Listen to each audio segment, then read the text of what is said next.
শীতকালের সময় মদ খাই বেশি কিন্তু বোতলে সাজা থাকে না, আর গরমকালে মদ খাই কম কিন্তু বোতলে সাজা থাকে অনেক বেশি।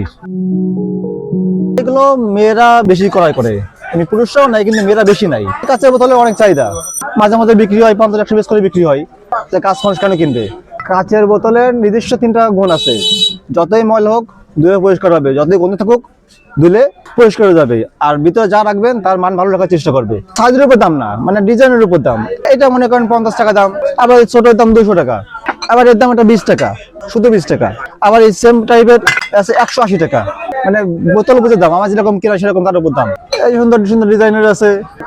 কাছের মাছ যেহেতু ভাঙ্গার ড্যামেজ তো আছেই, ঢাকাও এরকম দোকান আছে, তারা বার থেকে সরাসরি বার থেকে সংগ্রহ করে করার পর আমাদের কাছে সেল করে। এরকম অনেকে আছে, যেমন এই ডিজাইনের বলে একটা বোতল আছে, মেয়ে ছেলেরা খুবই পছন্দ করে। এটা দামও কম, মাত্র 80 টাকা দাম। অনেকে পানি খায়, অনেকে শুধু সাদা রাখে। আর বেশি দামের বোতল একটা আছে 200 টাকা দাম, একটা 250 টাকা দাম, এই 150 টাকা দাম, একটা আছে 150 টাকা দাম। আপাতত এগুলো আছে দামি বোতল। আমাদের মানে লস নাই, লাভ কম হোক বেশি হোক লাভ আছে। এই মনে করেন আমার 3টাই সেম দামে কিনা, 35 টাকা করে আমার কিনা পড়ে গেছে।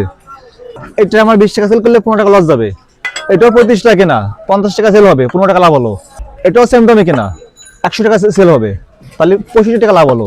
এইভাবে আমাদের পোষায় যায়। লস বলতে কি, যদি ভেঙে যায় তখন লস আছে, তাছাড়া আমাদের লস নাই। নিজের দোকান আছে 1 বছর, আর এর আগে কর্মচারী ছিলাম প্রায় 12 বছরের মতো। তো আমি যেখানে কর্মচারী ছিলাম তারা আসলে খুবই অখুশি। আমি নিজের দোকান নিয়েছি, এরকম হিংসা করে। কারণ যে আমি এরকম দোকান নিয়ে কেন চালাচ্ছি, এই জন্য তো আমি দায়ী না। আমি একটা কর্মচারী, দীর্ঘদিন একটা দোকানে কাজ করছি, তাই বলে কি আমার নিজের হক নাই যে আমি নিজের দোকানদারি করবো? যেহেতু আমি এখন ঢাকা থেকে মাল কিনি, কিন্তু যখন নতুন নতুন দোকান নিই তখন তো আমার ঢাকা মুকাম করার পরিস্থিতি ছিল না, যেহেতু আমার অর্থের একটা সমস্যা ছিল। তাই এখন আল্লাহর রহমতে অনেক ভালো আছে। 60 নং ওয়েস্ট মেকআপ রোড, বড় বাজার, খুলনা।